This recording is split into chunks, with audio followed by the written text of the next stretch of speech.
Let's talk Tanya for the 16th of Adar. Yesterday, we finished chapter 34, and as we mentioned, with that we concluded, you might want to say, the unofficial first part of Tanya, the first large flow of ideas.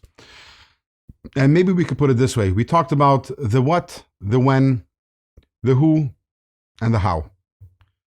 What is we need to be a Beinoni. In other words, we need to succeed in our struggle. When, 24/7. Who, every single one of us can and should aspire to be a Beinoni.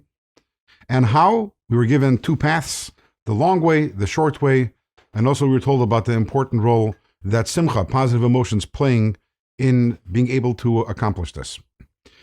Now, chapter 35 starts the next flow of big ideas in Tanya, and now we start with the why. Why are we doing all of this? Up until now, that wasn't addressed. We took it for granted that this is our job. Our job is to be a Beinoni, which means to be perfect in thought, speech, and action. But why is this so important? You know, Tanya is based on the pasuk, which we've mentioned on several occasions, Kikare ve'elecha hadavar miyoid beficha v'vavcha la'asosei, which is Moshe telling the Jewish people that everything that I've told you to do in this Torah is accessible and practical for you to do. Beficha, the mitzvahs that are connected to your mouth, speech mitzvahs, belvavcha, the mitzvahs that are connected to your heart and your thoughts, la'asosei, but what does it all boil down to? Ultimately, la'asosei, to do it, action. And we know that in Judaism, ha'maisa huwa ikar, it's about the action, which is good.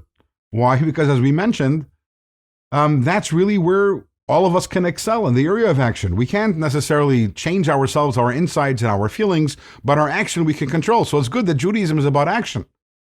But the question is why? Why is action so important? Why is what I do more important than what I feel or what I understand? And why did God put my soul in my body to struggle against the animal soul constantly, and it never will be able to be victorious? My feelings will never be completely godly. My insides will always be somewhat mundane and selfish. Yeah, my actions will be perfect, but why is that important, and why do I have to struggle? That is what we're going to address in the coming chapters. And to understand this, the Alter Rebbe introduces an idea from the Zohar. The Zohar says, we know the Shechina is above our heads. Every single Jewish person, the Shechina is above our heads. How do we connect to the Shechina? So the Zohar gives a metaphor of a candle. A candle is made up of oil, a wick, and a flame. In terms of the human being, the wick is the body. It's very physical. The body is physical. The wick is physical. The flame is the Shechina, the divine presence.